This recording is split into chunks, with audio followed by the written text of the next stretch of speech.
नमस्कार, जय हिंद। मैं आरपी सिंह आप सभी का हार्दिक स्वागत करता हूं एक विशेष बहुत ही खास प्रोग्राम जो हमारे आने वाले भारत के भविष्य के लिए है। इसलिए भी ये बहुत खास है क्योंकि आपको एक मार्गदर्शन देने के लिए ये प्रोग्राम हमारे चैनल पर चलाया जा रहा है।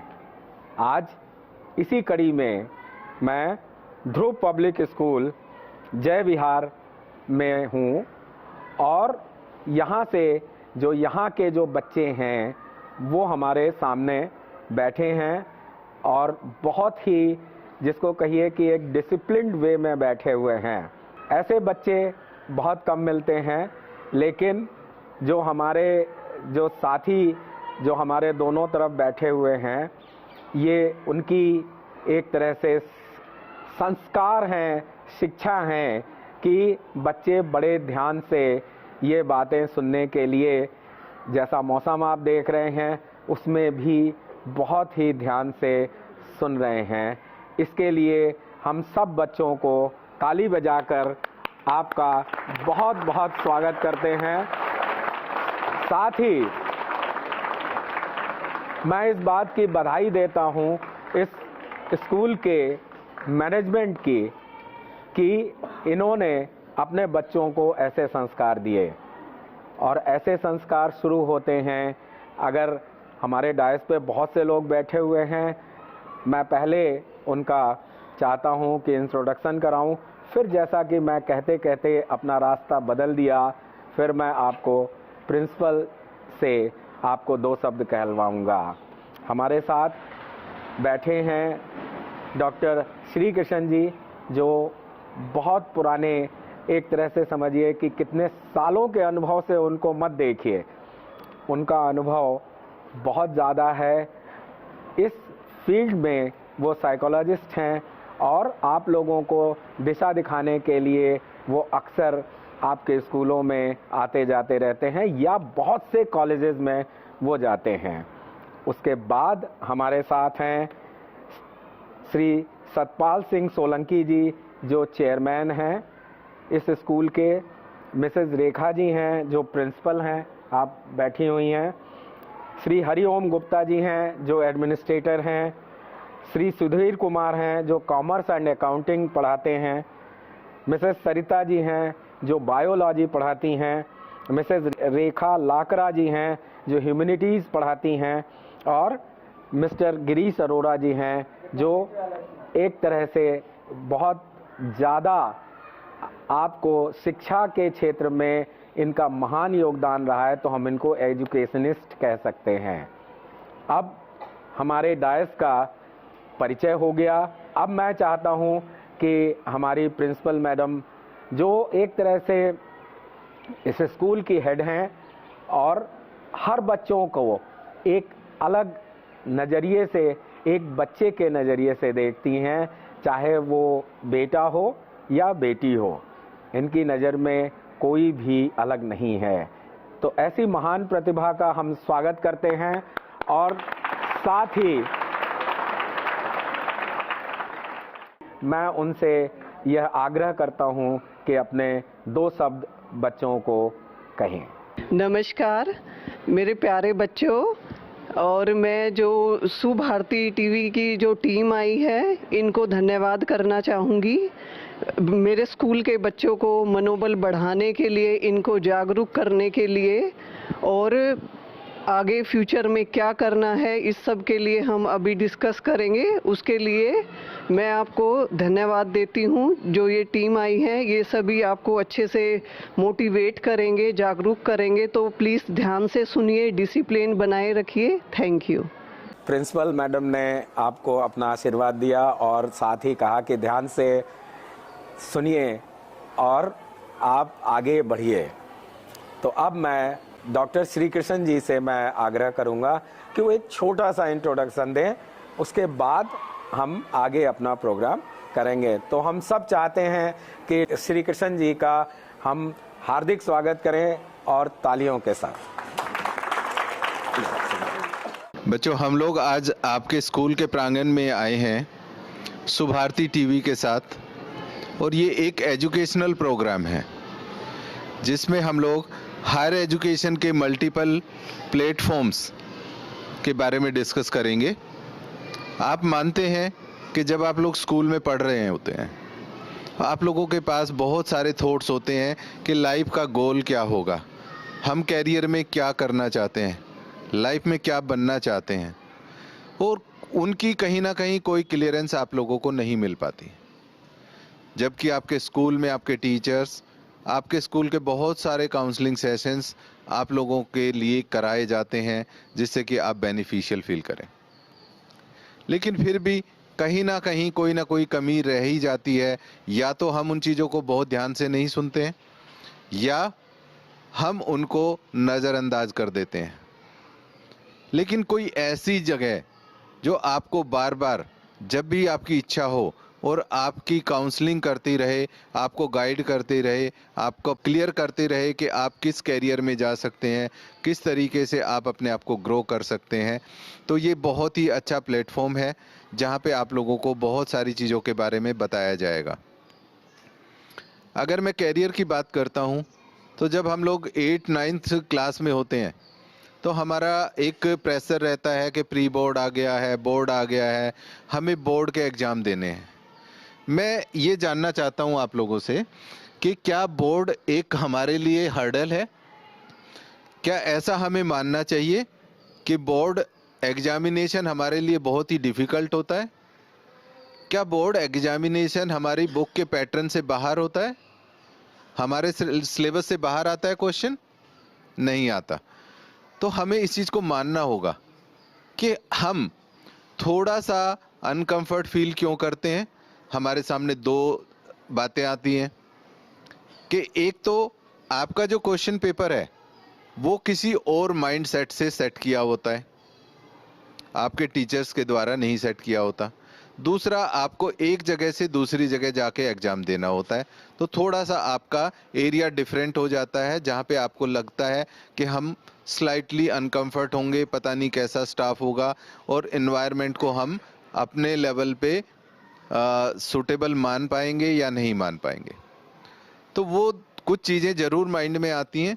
तो एक तो सबसे पहली बात आप हमेशा ध्यान रखें कि अगर है तो जीवन में हर कदम पर बोर्ड है, और अगर नहीं है और आप बेहतरी से पढ़ते जा रहे हैं, आपके कॉन्सेप्ट क्लियर हैं, आपका एजुकेशन अच्छा है, आपका बेस अच्छा है, आपकी क्वेरीज क्लियर होती जा रही हैं, आपके अंदर क्वेश्चन पूछने की क्षमता है, आप बार बार अपनी क्वेरीज को क्लियर कर रहे हैं और राइट प्लेटफॉर्म पे क्लियर कर रहे हैं, तो नो डाउट कि आप अपना गोल अचीव करोगे ही करोगे।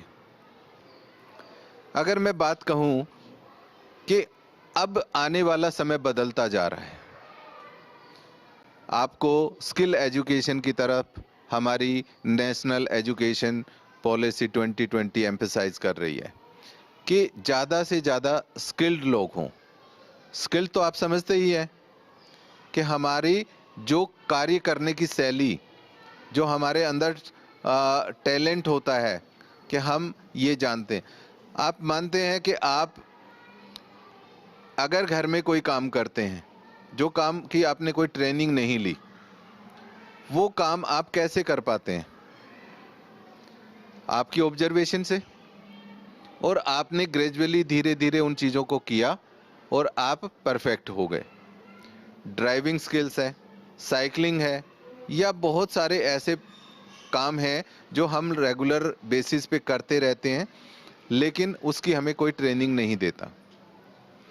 वो हमें काम तो आती हैं लेकिन वो कहीं रिकॉग्नाइज नहीं हो पाती, क्योंकि आपके पास कोई प्रोफेशनल डिग्री, डिप्लोमा नहीं है उस पर्टिकुलर स्किल के लिए। तो ये बहुत ज़रूरी हो जाता है कि आप लोग अपनी रेगुलर स्टडी के साथ साथ अपने वोकेशनल कोर्सेज उनको भी कवर करें, ताकि आप आने वाले टाइम में अपने कैरियर को अच्छे तरीके से अचीव कर सकें। यहाँ पे जैसे हमारे पास कैरियर को लेके बहुत सारी चीज़ें आती हैं जिसमें हम लोग बहुत ज़्यादा कंफ्यूज रहते हैं, वहीं पे हम हायर एजुकेशन को लेके भी रहते हैं, क्योंकि हमारे पास मल्टीपल वेज हैं। हम रेगुलर एजुकेशन करें, हम डिस्टेंस एजुकेशन से जाएं, या हम ऑनलाइन एजुकेशन करें, किस तरीके की एजुकेशन हम लें कि हम अपने जीवन में कामयाब हो जाएं। बहुत सारे मिथ हैं कि रेगुलर एजुकेशन ही वैल्यूएबल है या डिस्टेंस एजुकेशन भी सेम वैल्यूएबल है। क्या हमें उस तरीके से करके कौन से बेनिफिट मिल सकते हैं? तो बहुत सारे पहलुओं पे आज हम चर्चा करने वाले हैं। तो हम इस प्रोग्राम को इसी तरीके से आगे बढ़ाएंगे और आपकी क्वेरीज को टाइम टू टाइम क्लियर करते रहेंगे। आप लोग अपने मन में अपने क्वेश्चन सजा के रखें और हम जैसे ही आपसे पूछते हैं तो आप जरूर अपना क्वेश्चन पूछें। क्वेश्चन पूछने की क्षमता आप में होनी चाहिए। आपको देख के कोई भी आदमी आपका सॉल्यूशन नहीं कर सकता। अगर आपको सॉल्यूशन चाहिए तो आपको अपने फीलिंग्स को अपने वर्ड्स में एक्सप्रेस करना पड़ेगा। आपको बोलना पड़ेगा कि मैं क्या फील कर रहा हूँ। अगर आपको पेन फील हो रहा है तो आपको बताना पड़ेगा मुझे पेन हो रहा है। अगर आपको भूख लग रही है तो आपको बताना पड़ेगा आपको भूख लग रही है। तो जब तक आप एक्सप्रेस नहीं करेंगे तब तक सामने वाला आपको हेल्प नहीं कर पाएगा, गाइड नहीं कर पाएगा। तो कोई भी संकोच ना रखते हुए इस चीज़ का ध्यान रखें कि आप क्वेश्चन पूछें। अपने पीयर ग्रुप से, अपने साथियों से शर्मिंदा होने की ज़रूरत नहीं है कि मैं क्वेश्चन पूछूंगा या मैं क्वेश्चन पूछूंगी तो ये लोग मुझ पे हंसेंगे। अगर आप बुलंदियों पे जाना चाहते हो तो आपको अपनी ताकत को लाना पड़ेगा आगे, और आप लोगों को ये ध्यान रखना पड़ेगा कि आप एक दूसरे को एम्बेरस फील ना कराएं, एक दूसरे की तरफ देख के ना हंसें या उनको इतना कमज़ोर ना कर दें कि वो लाइफ में अपने कोई क्वेश्चन ही ना पूछ पाएं और क्वेरी उनके मन में ही रहे और जो वो बनना चाहते हैं वो ना बन पाए उस कारण से। तो एक दूसरे का सहयोग करिए, आगे बढ़ने के लिए मोटिवेट करिए और अपने क्वेश्चंस रखते रहिए। Thank you. जी बच्चों, जैसा कि हमारे डॉक्टर श्री कृष्ण जी ने बताया कि क्वेश्चन पूछना भी एक बहुत बड़ी कला है।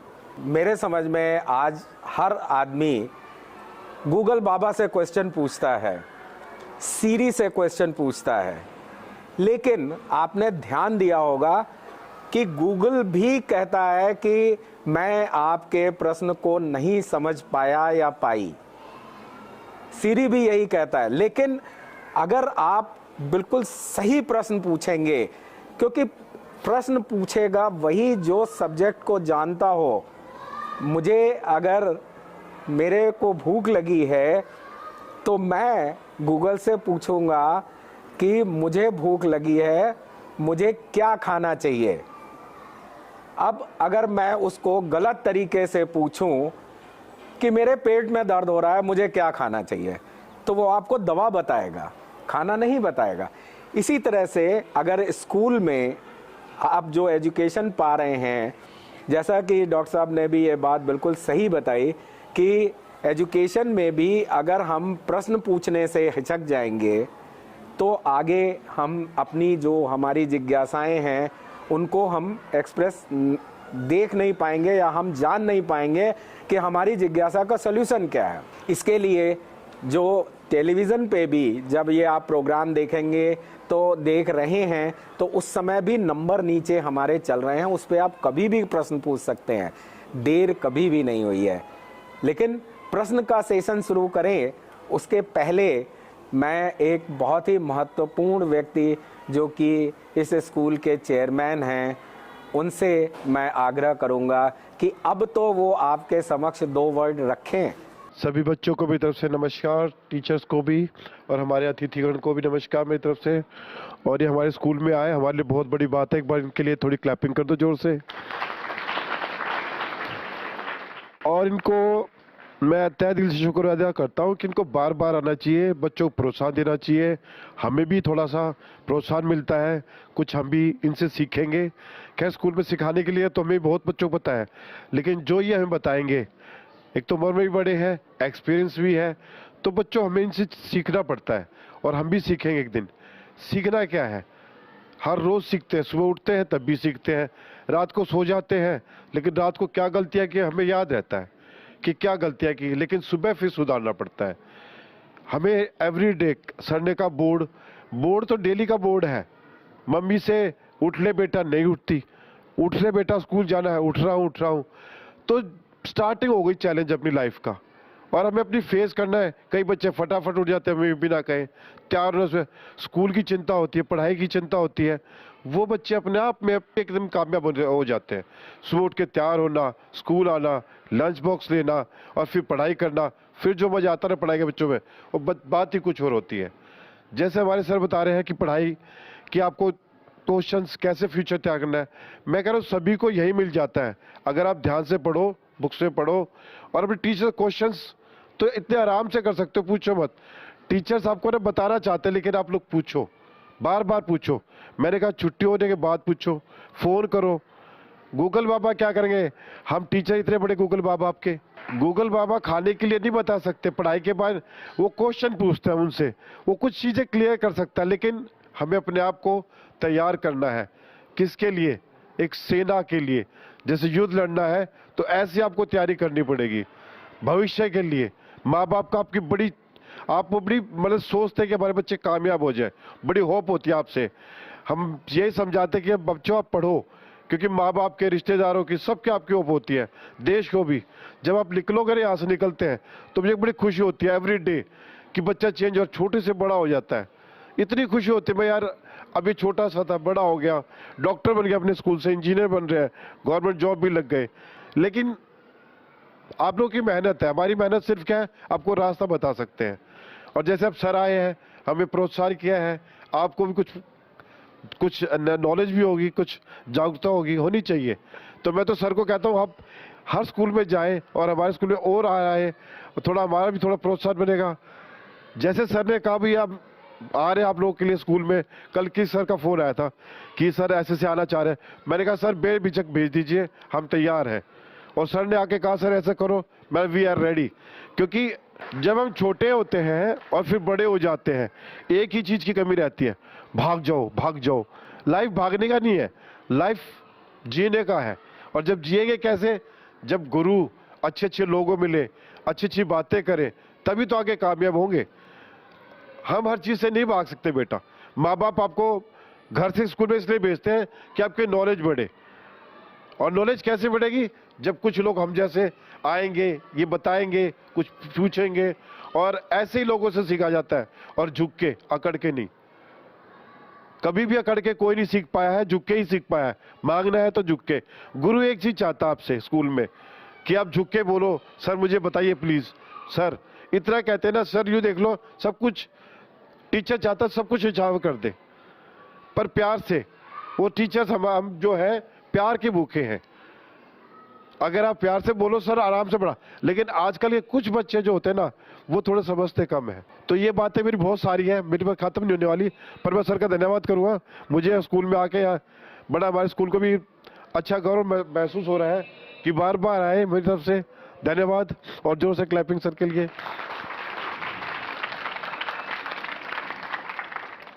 देखिए चेयरमैन साहब ने बहुत अच्छी अच्छी बातें आपको बताई, जो कि बहुत सामान्य हैं, लेकिन एक स्टूडेंट की लाइफ में, एक टीचर की लाइफ में, एक स्कूल की लाइफ में वो बहुत ही इम्पोर्टेंट हैं।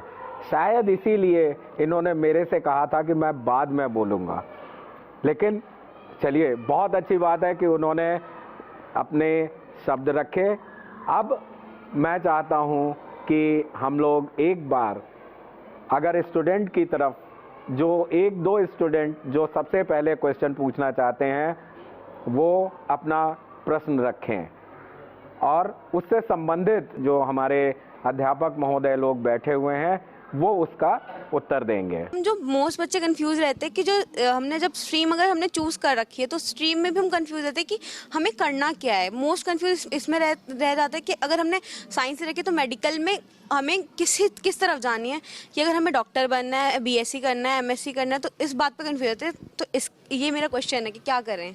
अक्सर सभी बच्चों के दिमाग में यही क्वेश्चन होता है कि 10th क्लास के बाद हम किस करियर को चुनें, कहाँ जाएं। तो उसके लिए बहुत सारे ऑप्शंस हैं। ज़रूरी नहीं है कि हम MBBS ही बने, क्योंकि MBBS के लिए या तो बहुत ज़्यादा माइंड होना चाहिए, बहुत ज़्यादा रात दिन की मेहनत चाहिए। तो उसके अलावा भी बहुत सारे कोर्सेज हैं जो इन्हें MBBS का पैरामेडिकल कोर्स हैं। पैरामेडिकल में आप जो लैब टेक्नीशियन बन सकते हैं, नर्सिंग का कोर्स कर सकते हैं, या साइंस में भी और सारे हैं, जैसे हम लाइब्रेरियन बन सकते हैं। इसके अलावा भी साइंस टीचर बन सकते हैं, यानी MSc करें और उसके बाद B.Ed करें। पोस्ट ग्रेजुएट टीचर हैं या PRT टीचर हैं, इसमें भी हम भाग ले सकते हो। ये ज़रूरी नहीं है कि हम ऊंचा ही सोचें। अक्सर हमारे साथ होता ये है कि हम ऊंचे ख्वाब देखते हैं, छोटी तरफ देखते ही नहीं। हर आदमी तो MBBS नहीं बन सकता। हम ख्वाब देखते हैं MBBS के नीचे की तरफ कोई नहीं देखता कि भाई मैं लाइब्रेरी में बन सकता हूँ, उसमें भी अच्छे इनकम है, उसमें भी अच्छे गवर्नमेंट अगर हमें जॉब मिले तो अच्छा कमा सकते हैं हम। या हम टीचर बने, टीचर के अंदर अच्छा स्कोप है टीचर्स के लिए भी। या हम इनकम टैक्स डिपार्टमेंट में जाना है, IAS बनना है, या हम जाकर के दूसरे इलेक्ट्रिक डिपार्टमेंट, इलेक्ट्रिशियन का डिपार्टमेंट है, इलेक्ट्रिसिटी डिपार्टमेंट में जा सकते हैं। बहुत सारे कोर्सेज हैं। तो हमें चारों तरफ एक ही चीज़ को फोकस नहीं करना चाहिए, हमें चारों तरफ देखना चाहिए भाई हमारा लेवल क्या है। हम रेलवे में जा सकते हैं, बैंक के अंदर जा सकते हैं, किसी भी एरिया में जा करके हम अपना जॉब सर्च कर सकते हैं, उसके लिए कैरियर के लिए तैयारी कर सकते हैं। लेकिन सोचना बच्चे को पड़ेगा, दिमाग खुद लगाना पड़ेगा। ये नहीं हर आदमी MBBS की तरफ ही सोचे। MBBS की तरफ नहीं सारे MBBS बन जाएंगे तो दूसरे लोग क्या करेंगे। तनिष्का, जितना मैं समझ पाया हूँ आपका क्वेश्चन कंफ्यूजिंग था कि आप स्ट्रीम कौन सा सेलेक्ट करें। एम आई राइट? हाँ, तो इसके लिए बेटा सबसे पहली बात ये होती है कि जब आप लोग 10th स्टैंडर्ड के बोर्ड एग्ज़ाम देते हैं तो एप्टीट्यूड टेस्ट होता है जो CBSE की तरफ से भी कराए जाते हैं, और आप बाहर से भी कोई काउंसलर आप अरेंज करके एक एप्टीट्यूड टेस्ट करा सकते हैं। ये एक पीयर ग्रुप से कि मेरा फ्रेंड वो ले रहा है सब्जेक्ट, मैं भी ले लूँ, मेरे पेरेंट्स ये बोल रहे हैं मैं ये ले लूँ, लेकिन आपकी एक्चुअल स्ट्रेंथ क्या बोल रही है वो आपका जो एप्टीट्यूड टेस्ट होगा, जो साइकोलॉजिकल टेस्ट होता है, उससे आपको एक एरिया पता चल जाएगा कि आप इस एरिया में बेहतर कर सकते हैं। तो आप देखिए कि क्या आप इस एरिया को चूज करना चाहते हैं, तो वो आपके लिए इजी हो जाएगा सेलेक्ट करना कि आप इस स्ट्रीम में जाएं और आप अपना बेहतर कैरियर बनाएं। My name is Honey Mishra, I am from class 12 science. So मेरा क्वेश्चन ये है कि जो बच्चे 10th बोर्ड्स के बाद स्ट्रीम सेलेक्ट करने के लिए सोचते हैं कि मैं आर्ट्स लूँ, कॉमर्स लूँ, साइंस लूँ, humanities, what ever they want, but एक फैमिली प्रेशर, एक पीयर प्रेशर होता है उनके ऊपर कि मैं साइंस कि बेटा तूने हमेशा ब्राइट स्टूडेंट रहा है तो तुझे साइंस ही लेनी चाहिए। लेकिन बच्चे को पता है कि मेरी इतनी कैपेबिलिटी नहीं है, मैं नहीं कर पाऊंगा साइंस, तो मैं आगे क्या करूं, मैं कैसे लूं। तो उस प्रेशर में बच्चा क्या करे, गलती ना करे, उसको क्या करना चाहिए। हनी मिश्रा, आपका सवाल बिल्कुल सही है कि हम आगे क्या करें। सबसे बड़ा कन्फ्यूज़न हो जाता है उस टाइम पे, और उस टाइम पे लगता है कि हमारा जो फ्रेंड सर्कल जिस डायरेक्शन में मूव कर रहा है हमें भी वहीं करना चाहिए, हम वहीं करेंगे। इसके लिए आप पेरेंट्स से भी डिस्कस करते हैं कि हमें क्या करना चाहिए, कैसे करना चाहिए। जैसा कि आपने कहा कि क्या करना चाहिए, सर ने भी बताया कि इन सर ने बात करी कि भाग लो। पहले मैं इनकी बात पे आता हूँ, भाग लो। तो भाग लो में बेटा दो भाग लो, आप किस तरफ से सोचते हैं भाग लो को, रन अवे या पार्टिसिपेट। अगर आपने भाग लो को पार्टिसिपेट समझ लिया तो आपकी लाइफ सक्सेस कर देगा, आपको कामयाब कर देगा। अगर आपने भाग लो को भाग लो रन अवे समझ लिया तो आप उन चीज़ों से दूर हटते जाएंगे, और एक बार अगर दूर हटे तो हमेशा आपको वो इजी मूव दिखेगा कि आपको दूर होना है, लेकिन आपको दूर नहीं होना है, आपको सक्सेस होना है। ठीक है, आपको किस डायरेक्शन में जाना है, पॉइंट यहाँ पर आएगा। इस पॉइंट को हम देखते हुए हर बच्चे का माइंड अलग अलग काम करता है। अगर आप सिबलिंग है, 2 ब्रदर्स 2 सिस्टर्स हैं, तो दोनों का माइंड अलग अलग रहेगा, वो क्या सोचते हैं, और जो इंसान सोचता है वो बनता ज़रूर है। आज आप जो सोच रहे हैं वो बन रहे हैं।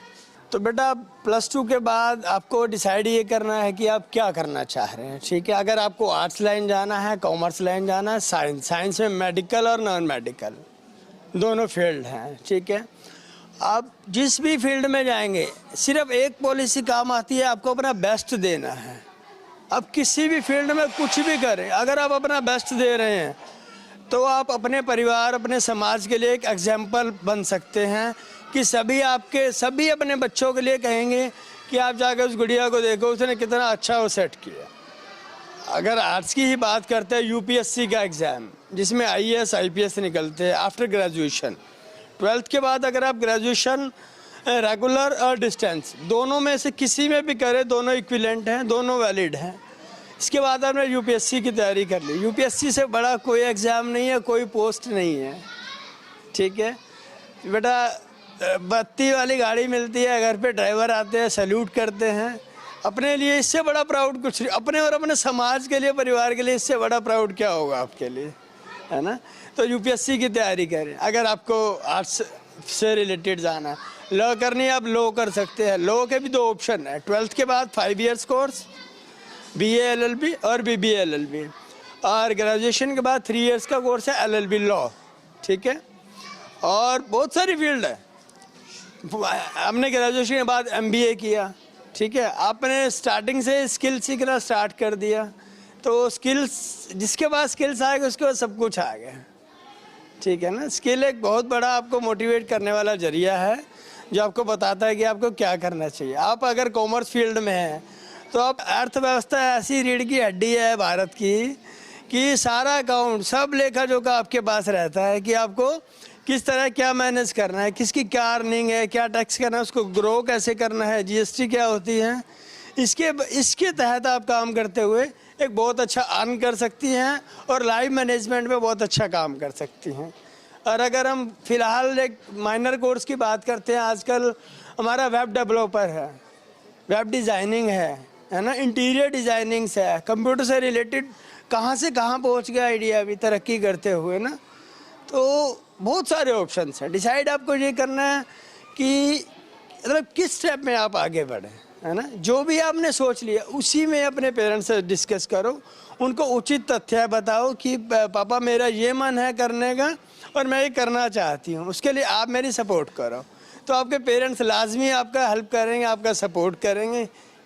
जी, थैंक यू सो मच। जी, बहुत अच्छा। हनी मिश्रा जी ने जो प्रश्न पूछा और उसका उत्तर हमारे साथी अरोड़ा जी ने दिया, अब उसमें डॉक्टर श्री किशन जी कुछ और भी जोड़ना चाहते हैं, लेकिन समय की सीमा को देखते हुए डॉक्टर श्री किशन जी का जवाब अगले एपिसोड में देखेंगे। तो बच्चों, इसी के साथ विश्राम का समय हो रहा है, तो मैं सुभारती चैनल की तरफ से आप सबका हार्दिक धन्यवाद करता हूं, यहाँ के मैनेजमेंट का हार्दिक धन्यवाद करता हूं। तथा बच्चों, एक बात और लास्ट में मैं बताना चाहता हूं कि आप इस पूरे प्रोग्राम में अगर आपको कोई भी चीज़ पूछनी हो या आपकी कोई जिज्ञासा हो, वो चाहे सब्जेक्ट से रिलेटेड हो या आपके करियर से रिलेटेड हो, आप वो जिज्ञासा जो फ़ोन नंबर, जो व्हाट्सएप नंबर, जो ईमेल आईडी जो चल रहे हैं उस पर आप पूछ सकते हैं। वो आपको हमारे विशेषज्ञ उसका पूर्ण रूप से जवाब देंगे। जय हिंद। जय हिंद।